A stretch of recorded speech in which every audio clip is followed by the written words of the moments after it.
Page number 58 groups theorem है आपके पास। Let G be a cyclic group. G एक साइक्लिक ग्रुप है ऑफ ऑर्डर एन, जिसका ऑर्डर जो है आपके पास एन है, जनरेटेड बाय ए उसका जनरेटर है। Then for each positive divisor D of N there is unique group there is a unique subgroup of G of order D। पहले तो स्टेटमेंट समझाती हूँ। अगर कोई ग्रुप है जिसका ऑर्डर जो है आपके पास 10 है, अब 10 के कितने पॉजिटिव डिवाइजर्स हैं?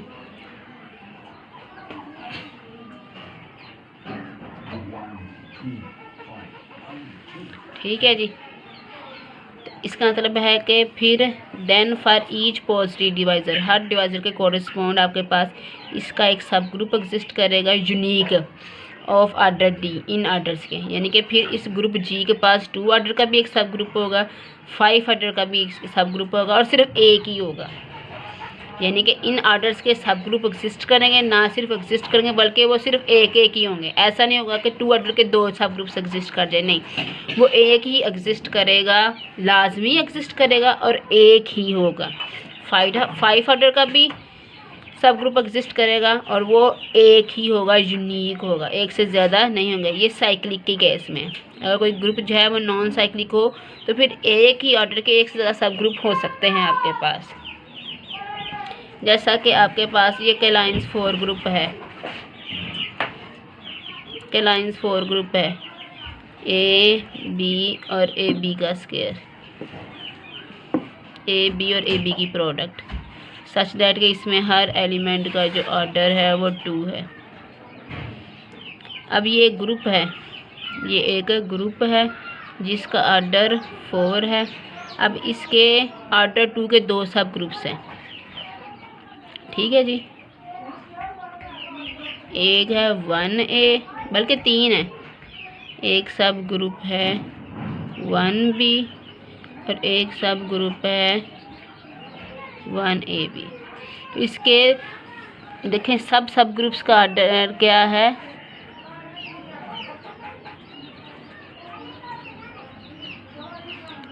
3 है। तो ये नॉन साइक्लिक ग्रुप होता है, ये नॉन साइक्लिक। तो जो नॉन साइक्लिक ग्रुप होते हैं उनके एक ही ऑर्डर के एक से ज़्यादा सब ग्रुप्स हो सकते हैं।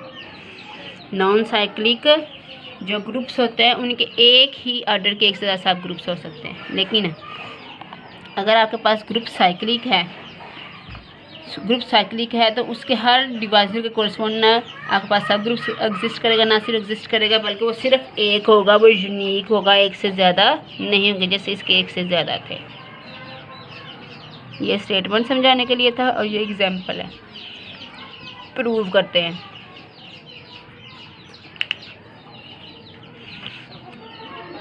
ग्रुप लिया आपने साइक्लिक ग्रुप, जनरेटर उसका ए है और ऑर्डर उसका एन है, ये साइक्लिक ग्रुप है। आपने एक पॉजिटिव इंटीजर लिया सच दैट इस जी का ऑर्डर एन है, सच दैट डी जो है आपके पास एन का डिवाइज़र है, एन का डिवाइज़र है। इसका मतलब है कि आपके पास एन जो है डी का मल्टीपल है, एन जो है वो डी का मल्टीपल है। Such that Q is positive integer, Q आपके पास पॉजिटिव इंटीजर है।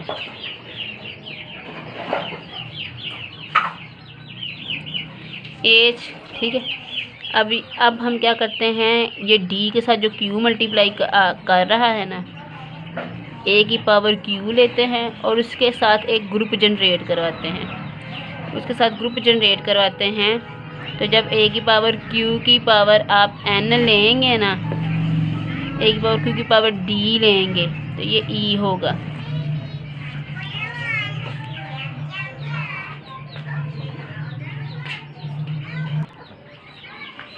तो इससे a की पावर q की पावर d लेंगे तो ये आइडेंटिटी बनेगा। क्यों? देखो a की पावर q की पावर d जब आप लेंगे ना तो ये क्या बन जाएगी, a की पावर q d किसके इक्वल है, n के इक्वल है, और a की पावर n जो है वो e है। इसका मतलब है कि जब a की पावर q से आप एक ग्रुप जनरेट करवाएंगे ना तो उसका ऑर्डर d होगा, क्योंकि आपने पावर d ली है तो आइडेंटिटी आ गई है। इसका मतलब है a की पावर q से जब आप सब ग्रुप जनरेट करेंगे तो इसके अंदर d एलिमेंट्स होंगे। कितने नंबर ऑफ एलिमेंट्स होंगे, d, यानी कि जो जनरेटर का ऑर्डर होता है वही आपके पास सब ग्रुप का ऑर्डर होगा। तो इस एज के जो ऑर्डर है वो d होगा, यानी कि इसके अंदर d एलिमेंट्स होंगे। तो आपने एक ग्रुप लिया, उसका डिवाइज़र लिया, उस डिवाइज़र को कोरस्पॉन्ड एक सब ग्रुप ढूंढ लिया है जिसका ऑर्डर d है, जिसके अंदर d एलिमेंट्स हैं। अब आपने शो करना है कि ऐसा सिर्फ एक ही सब ग्रुप होगा, सब ग्रुप की यूनिकनेस शो करनी है, यूनिकनेस कि ऐसा सिर्फ एक ही सब ग्रुप होगा जिसका ऑर्डर d होगा आपके पास। हम कहते हैं कि नहीं जी k एक और सब ग्रुप है g का, जिसका जो ऑर्डर है वो d है। हम कहते नहीं जी एक और सब ग्रुप भी है जिसका ऑर्डर d है। अब ये आपके पास g का सब ग्रुप है और g क्या है, साइक्लिक, और साइक्लिक सब ग्रुप्स के जो साइक्लिक ग्रुप्स होते हैं उसके सब ग्रुप भी साइक्लिक्स होते हैं। तो k भी एक साइक्लिक सब ग्रुप होगा, साइक्लिक होगा, k भी एक साइक्लिक ग्रुप होगा, साइक्लिक होगा। तो ये a की किसी पावर से जनरेट हो रहा होगा, और a की किसी पावर से जनरेट हो रहा होगा। अब हमने सपोज किया कि इसका ऑर्डर d है, तो जो ग्रुप का ऑर्डर होता है वही उसके जनरेटर का भी ऑर्डर होता है। इस a का ऑर्डर भी d होगा। इसका मतलब a की power k d is equal to identity, और वो a की पावर n के इक्वल है। इसका मतलब a की power k d is equal to a की पावर n। इसका मतलब है k d is equal to n। अब k d भी n के इक्वल है और q d भी n के इक्वल है, तो इसका मतलब k is equal to q। इसका मतलब है k और q बराबर है। इसका मतलब है कि आपके पास k भी a की पावर q से जनरेट हो रहा है। a q इज़ जनरेटर और k का जनरेटर है, तो इसका मतलब है कि दोनों ग्रुप सेम है, क्योंकि जनरेटर सेम हो गए तो ग्रुप्स भी सेम हो गए। तो इसका मतलब है कि आपके पास ऑर्डर डी का सब ग्रुप एग्जिस्ट करेगा, लेकिन वो सिर्फ एक ही होगा, यूनिक होगा। नेक्स्ट एग्जांपल है आपके पास, फाइंड ऑल सब groups of a cyclic group of order 18। Order 18 के सारे साइक्लिक ग्रुप्स आपने फाइंड आउट करने हैं। Cyclic group of order 18। सबसे पहले साइक्लिक ग्रुप कैसे लिखना है ऑर्डर 18 का। ये एक एलिमेंट से जनरेट हो रहा है जिसका ऑर्डर जो है वो 18 है।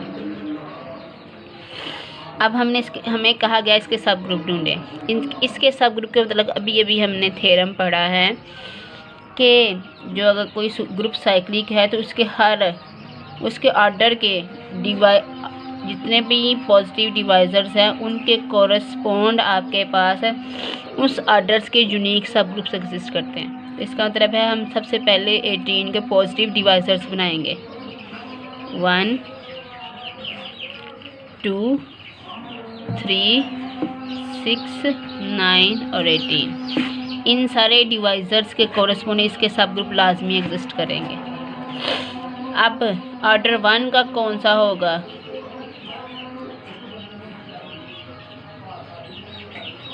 सब ग्रुप ऑफ ऑर्डर 1। ऑर्डर 1 का सब ग्रुप कौन सा होगा,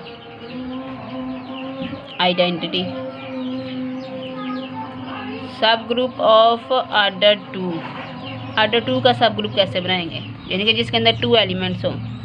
बनाने का तरीका पता क्या है, 2 के साथ मैं किस चीज़ को मल्टीप्लाई करूं तो 18 आ जाए। 9 को मल्टीप्लाई करूं ना, इसका मतलब है a की पावर 9 से जो ग्रुप जनरेट होगा उसका ऑर्डर 2 होगा। ठीक है, a की पावर 9 और a की पावर 9 का स्क्वायर लो, क्या बन जाएगा, a की पावर 18 जो कि है आइडेंटिटी। तो इसके अंदर 2 ही एलिमेंट्स होंगे, a की पावर 9 और एक आइडेंटिटी। सब ग्रुप ऑफ ऑर्डर 3 ऑर्डर का सब ग्रुप ढूंढते हैं। 3 सब ग्रुप का ऑर्डर का सब ग्रुप कैसे बनेगा, 3 को किस चीज़ के साथ मल्टीप्लाई करो तो 18 आएगा, 6। इसका मतलब है a की पावर 6 से जो ग्रुप जनरेट होगा उसका ऑर्डर 3 होगा। कैसे, a की पावर 6, a की पावर 6 2 कितना हो जाएंगे, a की पावर 12। तब तक हमने पावर्स लेते जाना होता है जब तक आइडेंटिटी ना बन जाए। a की पावर 6 की पावर 3, a की पावर 18 आइडेंटिटी। तो कितने एलिमेंट्स होंगे, a की पावर 6, a की पावर 12 और 3 एलिमेंट्स, 3 ऑर्डर हो गया। ठीक है, इसी तरह आपने सारे जो है वो इसके सब ग्रुप्स कैलकुलेट कर लें तो आपको पता चल गया ना। एक और कर देती हूँ, चलिए, सब ग्रुप ऑफ ऑर्डर 6। अब इसका जनरेटर की पावर क्या होगी, 6 को किस चीज़ के साथ मल्टीप्लाई करें तो 18 आ जाता है 3, A3 से। और इसकी पावर्स तब तक लेती रहने हैं आपने जब तक आइडेंटिटी ना आ जाए। a की पावर 6, a की पावर 3 की 3, a की पावर 9, a की पावर 3 की पावर 4, a की पावर 12, a की पावर 3 की पावर 5, a की पावर 15, a की पावर 3 की पावर 6 विच इज़ a की पावर 18 विच इज़ आइडेंटिटी। तो कितने एलिमेंट्स हो गए आपके पास, a की पावर 3, a की पावर 6, a की पावर 9, a की पावर 12, a की पावर 15 और identity.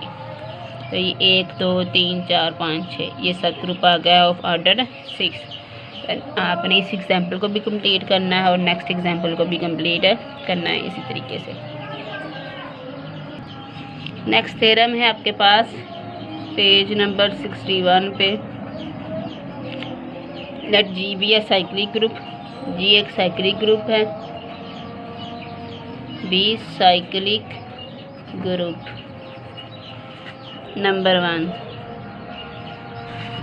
If G has finite order, अगर जी का ऑर्डर फाइनाइट है, finite order n, then a M is generator of G if and only if n and m are relatively prime। Proof. सबसे पहले statement पे एक दफ़ा फिर गौर करते हैं। जी अगर तो जी फाइनाइट ग्रुप है जिसका ऑर्डर आपके पास n है, तो हम देखना चाहते हैं कि ग्रुप में से और कौन सी a की पावर जो है a को जनरेट कर सकती है। दरअसल ये थ्योरम जो है वो ग्रुप के मज़ीद जनरेटर्स के बारे में है कि अगर तो आपके पास एक जनरेटर आ गया है तो आपके जहन में क्वेश्चन है क्या कोई और ग्रुप का एलिमेंट भी उसका जनरेटर बन सकता है कि नहीं। तो कहते हैं कि a की ऐसी पावर जो है ग्रुप की जनरेटर्स बन सकती हैं जो पावर्स n के साथ रिलेटिवली प्राइम होंगी।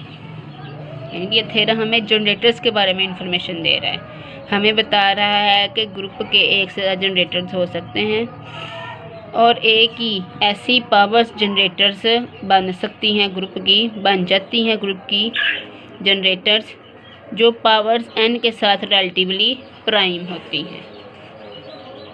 ठीक है, प्रूव करते हैं।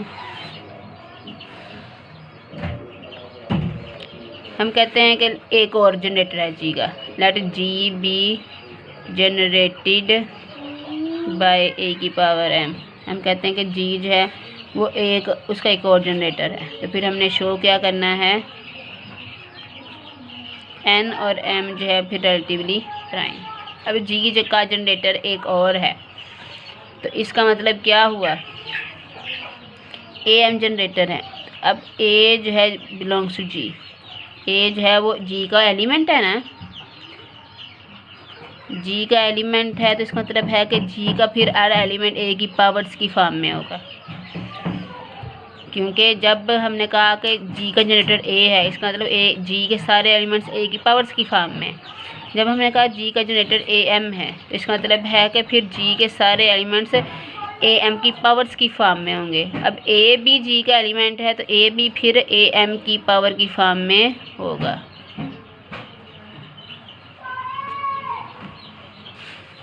फॉर सम पी पावर की फॉर्म में होगा। ठीक है जी।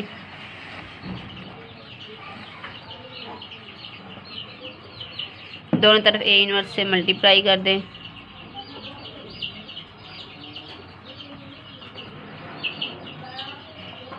ए इंटू ए इनवर्स आइडेंटिटी,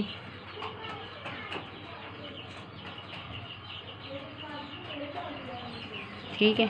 अब हम जानते हैं ए की पावर एन बी आइडेंटिटी, दोनों बराबर हो गई। ए की power M B minus one a की पावर एन, इसका मतलब है कि अब ए की पावर एन है और ए की power M P minus one B identity है। इसका मतलब है एम पी माइनस वन जो है वो एन का मल्टीपल होगा। ठीक है, क्योंकि ये लीस्ट पॉजिटिव इंटीजर है जिसके लिए ए की पावर एन आइडेंटिटी होती है। ये ऑर्डर है ना ए का, तो ये लीस्ट पॉजिटिव इंटीजर है जिसके लिए इसकी पावर आइडेंटिटी होती है। और बाकी कोई भी पावर्स लेंगे जिसके लिए है आपके पास ये आइडेंटिटी बनेगा, वो पावर जो है एन का मल्टीपल होगी। तो इसका मतलब है M P minus one is equal to multiple of, इसका मतलब है M P minus N Q is equal to one. अब वन जो है एम और एन के लीनियर कम्बिनेशन के इक्वल हो गया है। तो नंबर 3 से आप जानते हैं कि फिर एम और एन जो है वो रिलेटिवली प्राइम होंगे। ठीक है जी। कन्वर्सली आप सपोज करें कि एम और एन रिलेटिवली प्राइम इंटीजर्स हैं। रिलेटिवली प्राइम है तो इसका मतलब है वन इन दोनों के लीनियर कम्बिनेशन के इक्वल है। यानी कि ऐसे आपके पास इंटीजर एग्जिस्ट करेंगे सच दैट वन इन दोनों के लीनियर कम्बिनेशन के बराबर होगा।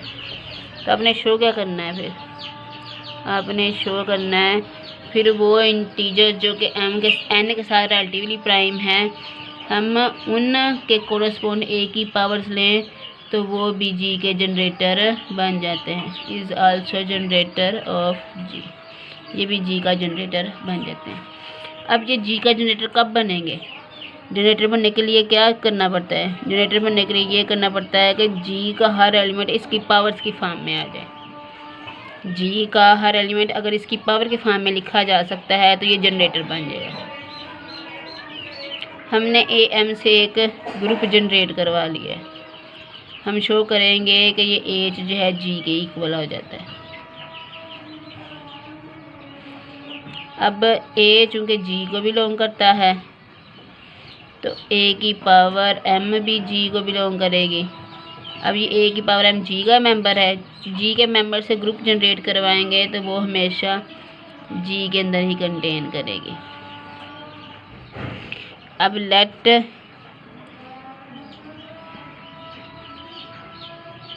ए बिलोंग्स टू जी, हमने एक एलिमेंट ले लिया जी में से, इसको लिख सकते हैं A is equal to A की पावर वन।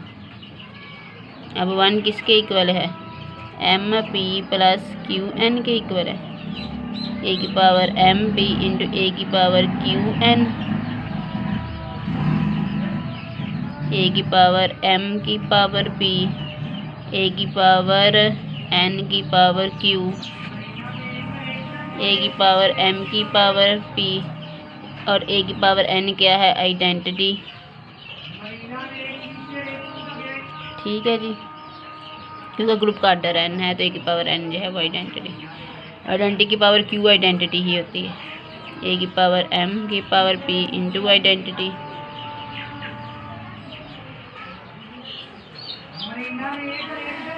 अब आपने जी में से एक एलिमेंट लिया था और आपने शो कर दिया कि वो ए की पावर एम की पावर्स की फॉर्म में आ गया है, तो ये ए किसको बिलोंग कर गया, एज को बिलोंग कर गया, क्योंकि एज के अंदर ए एम की पावर्स हैं, ए एम की पावर्स हैं, तो ये ए जो है एज को बिलोंग कर गया।